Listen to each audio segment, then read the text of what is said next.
Welcome to the Defense and Aerospace Report. I'm Vago Muradian here at the Navy League's annual Sea Aerospace Conference and Trade Show in National Harbor, just outside Washington, D.C., where our coverage is sponsored by Fincantieri, Huntington Ingalls Industries, and Leonardo DRS. And we're here to talk to retired United States Navy Commander Brian McGrath, who is the Managing Director at FerryBridge Group, a consultancy, a naval thinker, naval strategist. What other label do you want me to put on you?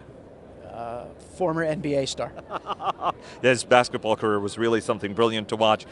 So, Brian, I want to start off by asking you, you were a part of this Breaking the Mold conference that happened up in Newport, Rhode Island, one of a series of efforts that the Navy is putting on to try to get innovative thinking into the force. You know, there are peer competitors, there are a huge series of challenges the Navy has to surmount, and this drive by the new administration to sort of start rethinking the problem. So that group included some more veteran, the retired community. Harlan Ullman was one of the guys who sort of sparked this idea, worked with Jeff Harley, Admiral Harley up there, and it had the backing of the Vice Chief of Naval Operations as well as the Navy under Admiral Moran and Tom Modley, both of whom have spoken to me about sort of this as a start of a broader process in how to think about some of these challenges. And the teams that you were on, the report is coming out soon, but was thinking very much out of the box, which is what the guidance was. You know, think about different aircraft carriers, do we need aircraft carriers, and a whole bunch of other things. Speaking more broadly, how important are events like this? And you and I have talked about, everybody's got great ideas, but how do you test them to make sure they're the right ideas? Talk to us about that process of sort of bringing in all of this innovation, thinking differently, but also ultimately making the right decisions and not making the wrong decisions ultimately that will increase risk and reduce security. So the Breaking the Mold conference, I think, was a useful couple of days. I think the new administration has shown the capacity to open up the process and to ask for opinions and folks like me to come in and give their views. That sort of, what I'd like to try to make sure that you and listeners and viewers understand, though, is this is not new. The Navy does this stuff. A lot of times people get frustrated because their ideas don't make it over the finish line, and they begin to think then, well, the Navy's hostile to new ideas. The Navy I know, the Navy I love, is a Navy that listens and analyzes. It's the most analytically rigorous of the services that I've seen. And you go to CAPE at OSD and you can ask them, and they will tell you the Navy does its homework. The Navy has the numbers, does the math. That doesn't mean it's always the service with the greatest imagination. And imagination counts, and I think this time we spent up in Newport gave a lot of good thinkers a chance to imagine what could be different. We have to be disciplined about how we take those imaginations and those products of that Imagineering in Newport and turn it then into concepts. And those concepts then determine the capabilities that you need, and the capabilities that you need then become acquisition. What I don't think we have is a very tightly coupled strategy, concept, game, acquisition requirement. I don't think it's tightly coupled enough, and I don't think it's tightly coupled enough because too many people are in charge of too many parts of this. I've written before about how I think the Secretariat ought to be reformed. The Navy Secretariat ought to be reformed so that the Secretary of the Navy sits atop the requirements, the acquisition, and the financial side, and makes decisions about how to move money among those various functions. I think if we were to think deeply about the way the Navy is organized, we would be able to be better at taking ideas and imagination and turning it into capability quicker, more efficiently, and to the benefit of the Navy. Having the Secretary do that is an important piece of it. But moving to some of the specific requirements or specific recommendations folks are looking at, Congress has been calling Senator McCain, somebody who knows about naval aviation, for example, has made the case for smaller carriers and asked the Navy to explore that.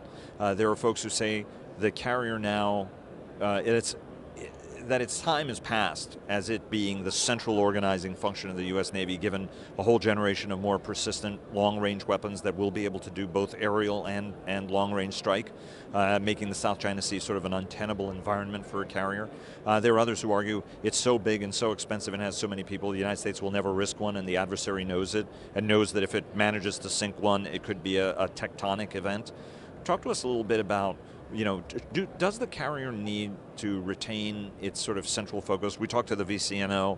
He said this conversation is a very important one. He still thinks the carrier's got legs into the future, but that it's important to have this conversation. From your perspective as a surface warrior who knows about the full gamut of naval power and was one of the co-authors of the Navy's strategy, what's the right way to think about the carrier at what folks consider to be a real transitional hinge moment in history?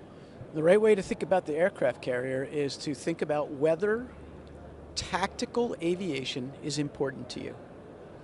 If you believe tactical aviation, manned or unmanned aviation is important to you, then you have two options. You have the option to project it from land, from air bases that don't move, whose coordinates are known, mapped, and weapons are allocated against them 24 hours, 7 days a week. Or you can put it on a platform that moves around at 40 knots and can be 600 miles away tomorrow from where it was today. As long as we have a requirement in our war plans to provide tactical aviation, we're going to find a maritime mobile aviation platform useful. Now, does it have to be the large CVN? In my view, for the foreseeable future, part of it is yes, and I helped in the CSBA fleet architecture study 2 years ago bring this idea forward that I think it is an inefficient and wasteful use of the large aircraft carrier to cut holes in the ocean in everyday presence missions around the world. I think if we were to turn those presence missions over to the big deck amphibs or a small purpose-built aircraft carrier, and the F-35B, the majority of the nation's peacetime knitting could be done by that force, which would free the large aircraft carriers and the powerful air wings that they have to practice integrated multi-carrier operations that will be necessary to fight and win against major powers. As it is, because of the limited number of carriers we have and the fact that we heel to toe relieve them one after the other, what we don't get is the capacity to send 3 of them out at a time to exercise for 2 or 3 months together so that we can generate an 80 or 90 fighter sortie operating as an integrated system. We can't do that. And we can't do that because of our readiness cycle, and we can't do that because of the way we deploy forces. So I think the large aircraft carrier has a huge and important role for the foreseeable future, manned and unmanned. But I would like to see smaller carriers also built, probably along the lines of what we have in the LHD, that would take care of the day-to-day presence mission around the world. And you can read all about this in the CSBA fleet architecture. I remember we've covered it, and it was a great document. But the Navy has always been reluctant to do that. The Navy is always seen as a almost bright line between the big deck amphibs, which are, as you said, perfectly adequate for 99% of the scenarios that the nation faces at any time, whether from presence or even power application, and that the big decks are something that is for the peer competition realm. Is there any traction? You talk to all the Navy's leadership on a fairly regular basis. Is there sort of a sense, a change that, hey, these assets are very, very important, but let's also use them differently, and oh, by the way, would require an entirely new generation of much longer range, higher payload airplanes to operate off of those ships? So this debate, this discussion, large carriers versus small carriers, has always redounded to the benefit of the large nuclear-powered aircraft carrier, no matter who studies it. And there are reasons for that, coldly analytical reasons for that. What's changed in a very important way isn't the ship. It's the F-35, specifically the F-35B. the capability of that airplane taking off and landing on a small deck amphib brings warfighting capability that the fixed wing aircraft that we fielded from the amphibious forces previously didn't have.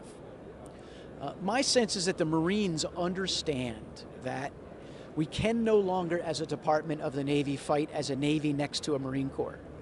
That we have to begin to think about sea power as an integrated combat whole, and that almost like a bubble of naval power moves around, and that the F-35B, which is a Marine Corps airplane, is going to have to do anti-surface warfare. It's going to have to do naval missions and not just be an air-to-mud platform. I think the Marines are receptive to that. We have to get the doctrine together, but we have an airplane that can now actually make us think differently about the platform that carries it. When we didn't have the F-35, the Harrier just wasn't capable enough so that you could say, well, we can just do this with small carriers. Well, we can't. You need catapults. You need a big aircraft. You need an E-2 or an airborne early warning. We can probably, in the next 5 to 10 years, come up with some kind of an airborne, an unmanned platform that could take off from a small carrier and perform some surveillance missions. And the F-35B just brings so much capability. What we have to do to make the Marines happy, though, I think, is build more amphibious ships so that you can take the helicopters off the big deck amphib, distribute them to the other platforms in the amphibious force, and use that small deck carrier as a small power projection carrier for the F-35B. So the argument has changed primarily because of that airplane. And do you have any dog in that, or this is just you as the strategic thinker talking? I have no dog in that. The other thing you don't have a dog in is the frigate competition, which you've thought and written about extensively as well. Or the frigate, or the kind of ship the Navy, small surface combatant, let me rephrase, small surface combatant, which frigate I think would be the best sort of overall definition of it. The Navy has launched sort of a different kind of a competition where both of the LCS competitors are in the mix. You have Navantia, who's in the mix with General Dynamics. You have Huntington Ingalls, which is who is one of our sponsors here, has not discussed their proposal at all. You have Fincantieri, which is one of our sponsors as well as our lead sponsor, is proposing the Italian ASW version of the FREM frigate. As you look at the requirement and the need, what is the kind of ship that the Navy needs? Is it something that is a multi-mission ship that is optimized for ASW in terms of reduced radiated noise and a whole bunch of submarine hunting capabilities? I mean, what is the kind of ship, in your view, that the Navy needs for the future? And to be able to build it in quantity, considering that the apparent conclusion is that the LCS isn't the right platform for that, potentially. Well, what the Navy needs is, in my view, reflected in the RFP that they put out for the design contracts that they recently, you cited the 5 builders. The Navy wants a ship with a sufficient amount of range, a sufficient amount of quieting, a sufficient amount of radar cross-section reduction that can then carry around a bunch of government-furnished equipment that make it a powerful, resilient, lethal part of the strike group and the future Navy network. What do I mean by that? No matter what ship wins, it's going to carry a combat system that the Navy's told it to put in. Combat's 21 by Lockheed Martin, I think. It's going to carry a version of the CWIP, the Surface Electronic Warfare Improvement Program electronic warfare system. It's going to have VLS launchers on it. It's going to have essentially the LCS ASW module in it. This ship, its warfare capabilities, it's being told what to do. And I find this level of thou shalt by the government to be a very good thing. So do I. It's a great idea. I'm happy with it. I'm happy because what they've done is they've thought about what is the architecture into which this ship is going to fit, based on the technology that we have today and that is near maturity within the cycle of the lead ship, what do we want the ship to do? And they have created a set of missions that are described by the equipment that they are going to provide that to me makes up a very, very interesting ship. I honestly don't care who wins, because what I care about is that they put the guts in that the government has specified, and those guts make a very good ship as far as I'm concerned. Do you... But I am concerned about cost. I think the force structure assessment that the Navy just told Congress that they were going to do, which I think is smart after the National Defense Strategy, I think they're going to come back and say we need more than 52 small surface combatants. Which means to me, in an era when the Columbia-class SSBN is going to eat a lot of oxygen out of the shipbuilding atmosphere, if we're going to build more numerous small surface combatants, they're going to have to be affordable. So I hope that the 5 offers are sharpening their pencils and going to come in with very affordable designs, because that's going to be, cost is going to be king. How important is range from your perspective? Would you trade off a few knots of top speed to be able to get more range? And what do you think the right range number is? Because that's something that you hear over and over and over again from folks. If you're looking at a Pacific scenario and you know the adversary is going to target your auxiliaries, for example, and your oilers, that you want to make sure that each ship has self-sufficiency, has range, but also has payload and some throw weight. I don't have a good number for you. I haven't done that kind of analysis. At a gross level of analysis, I would trade speed for range, no doubt about it. I think the Navy came to that conclusion in the specification. I believe the top speed that they're requiring is considerably less than the LCS was being asked to meet. I think, for one thing, anyone with even any rudimentary understanding of marine architecture could tell you that the speed that the LCS was required to show could not have been met by the conventional propulsion plants that would get you the range that you would want to have now. So there's a huge mismatch between range and speed there. I think our problem isn't that our frigates don't have sufficient range. I think our problem is that we haven't built enough oilers. It doesn't matter if I can get 4,000 miles or 3,500 miles or 5,000 miles out of a ship, out of 15 or 20 ships. What matters to me is that we have grossly underinvested in the logistics force to support the whole. Buy enough oilers to support a 350 ship Navy, and the rest will take care of itself. Said the man who commanded USS Bulkley in the Indian Ocean on some very, very sporting missions, I might add. I want to go to readiness and the critical review that Admiral Davidson performed, and the strategic readiness review that former CNO Gary Roughead and Defense Business Board Chairman Michael Baer did. But I want to first ask you, just sort of as a bridge question, does the Navy have the wargaming capability to, you were saying like the determination of range, right? Is the Navy as good at its wargaming skills as it needs to be to properly test out, game, model what it is that it thinks it needs and wants to determine the specific merits of that? Does that skill set exist in your view? I believe that we have the capability technically to do threads. I don't believe that we have the ability to put the ensemble together and test it as a system as efficiently and effectively as we should.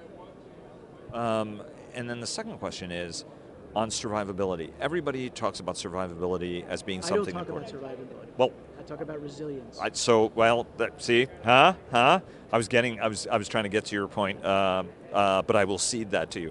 But from a survivability standpoint, right, the reason we're doing the frigate in part was concerns about the survivability of the LCS force, that it wasn't survivable enough and didn't have enough capabilities, so now we're taking a look at, and didn't have enough firepower. But if you look at it, the USS Midway was the most compartmentalized ship the US Navy ever built, because it was designed before World War II started, or at that cusp as we were going to World War II, and we knew what heavyweight torpedoes would do, and long lances, and all of our propulsion. I mean, it's really an incredible ship, from propulsion arrangement to be able to do cross feed of steam, so that even if she got hit numerous times, she'd be able to survive. Heavily armored ship, so heavily armored, her decks were lower. And then the nuclear weapon was developed, and the Navy went, well, that, it's kind of game over once you get hit with one of those. Given the new generation of weapons that are coming online, the stuff the Chinese are developing, the Russians are developing, but even we're developing, and even some of our allies are developing, do we need to take a relook at survivability? That fundamentally the US Navy has adhered to standards, and NAVSEA has adhered to standards that literally span to World War II for how many bolts are required to nail something to the deck, and think differently about the challenge and be able to take actually greater risks, seeing as how that's a big cost driver. With respect to survivability and our standards, I think it's important that we periodically review those standards and determine whether they are keeping us from reaping the benefits of technology, innovation, those kinds of things. I don't think we just willy-nilly throw out tried and true construction methods that have helped us create a Navy where when a cruiser hits a mine in the Arabian Gulf, it stays afloat. When the Stark takes 2 Exocets forward of the deck house, it stays afloat. I mean, we had two DDGs suffer tremendous below the waterline damage in the accidents last summer, and they stayed afloat. So there's some serious benefit that we ought to think about. Now, what we can't do is become so enamored with a sense of imperviousness or survivability that we forget what they're there to do. They're not there to survive, they're there to kill the other guy. And ultimately, in that quest, we will lose ships. It's just the way war is. And my preference is that we prepare so single-mindedly and are so offensively minded that the other guy decides today is not the day to start the war. That's how we keep from losing ships, is by being powerful enough to make the other guy regret the first move. You were saying that as a Aegis, as a Burke destroyer captain, that there's this sort of invincibility that comes with the Aegis system, but that the enemy has constantly been getting a vote in that decision cycle. From your standpoint, distributed lethality was something that was one of Tom Roden's ideas, who was former commander of the Surface Force. We have not been hearing a lot of that, even though there are senior leaders who've mentioned distributed lethality. How important is that concept, and how important is it for the Navy to continue to work on extending its naval firepower reach? The fact that the now name distributed lethality isn't bandied about as much as it used to, not only is okay, it's actually good. When Admiral Roden was tinkering under the hood and dreaming up this system, in his mind, it would only become successful when people stopped talking about it and started spending on it. And that's what's happened. When you look at some of the investments that have gone into surface warfare lethality, when you look at the SM-6, when you look at the Tomahawk Block 4, when you look at CWIP Block 2 and 3, and soon to be CWIP Block 4, you look at the things that are going into making the surface force more lethal. He won the argument. He made a good argument. He won the argument with data and analysis. The system accepted the argument, and the money is flowing, and so there's no need to talk about it. Now, what's happened is it's been subsumed under Admiral Davidson's distributed maritime operations concept, which is a broader view of the way the fleet will fight that encompasses information and all of the platforms beside the surface force. But I'm okay with not only the term not being used as much anymore, but I'm also okay with with what the Navy's done with it. The Navy's put some good money after these capabilities. What I need to see now is that it continues to do so. On the review that Admiral Davidson did and the Roughhead Bear review, from your standpoint, because you wrote about this, you were involved in a lot of conversations, you and I have interviewed on this very issue earlier in the process. Talk to us, is the Navy on the right track? Because some folks have criticized the service in terms of some of the moves it's making. From your standpoint, is the Navy on the right track in actually remedying what could be considered the causal factors of those two accidents that killed 17 sailors? I am in a very vocal minority who believes that the systemic factors were secondary at best in the deaths of those sailors. That what killed those sailors were humans making horrific mistakes, potentially legally culpable mistakes. That doesn't mean there weren't readiness problems in the 7th Fleet. There are, and the Navy's and both the Secretary's his strategic review and Admiral Davidson's comprehensive review have revealed that there are problems. My sense is that the Navy is taking a very methodical approach to what are the ones we can do quickly and cheaply. What are the ones that have the highest payoff in the midterm and the long term? And they're doing the spade work. Again, this is an organization that for whatever reason, I trust it. I've seen it work. I've seen it do good things. And I've seen leadership actually try to solve problems. And what I see from Admiral Brown, from the CNO, from the VCNO especially, he's all over this, is a lot of focused energy on solving problems, making sure that the training and professionalism within the Surface Force is raised after years of neglect. And there were years of neglect. Last point, XO-CO fleet up has been something that in proceedings has gotten a lot of debate. We saw Admiral Mullen weigh in on it not being a good idea. You talk to a lot of younger guys on the waterfront and they think it's a tremendously good idea. Is that a contributing factor, and where do you fall on the CO-XO fleet up debate? That's a great question. When I was a young man, before I went off to my XO tour, I would have thought the XO-CO fleet up would have been a great idea. When I finished my XO tour, I was ready to be a captain and would love to have just become the captain of that ship. What I see, I don't have a view. It's not that I'm trying to duck it, it's that I'm still trying to study this and figure it out. I've seen great arguments on both sides. I saw Admiral Natter and Admiral Mullen's article recently, and I've seen some serving guys right now who are commodores, the guys who are in charge of the destroyers. And to the commodores, this concept of looking at an XO for 15 to 18 months and evaluating that officer over the course of that time and knowing who's coming in to take over that ship, it's a huge benefit. It's a huge warfighting benefit. If you take over that ship as CO and don't know it from stem to stern and don't know that combat system and how to employ that ship, then you've wasted the previous 15 to 18 months. So I think there's a considerable warfighting benefit that accrues to the XO-CO fleet up. There are the gap between department head and XO is long. I would like to see us figure out a way to make it shorter, but all of these variables, when you move one, it affects another.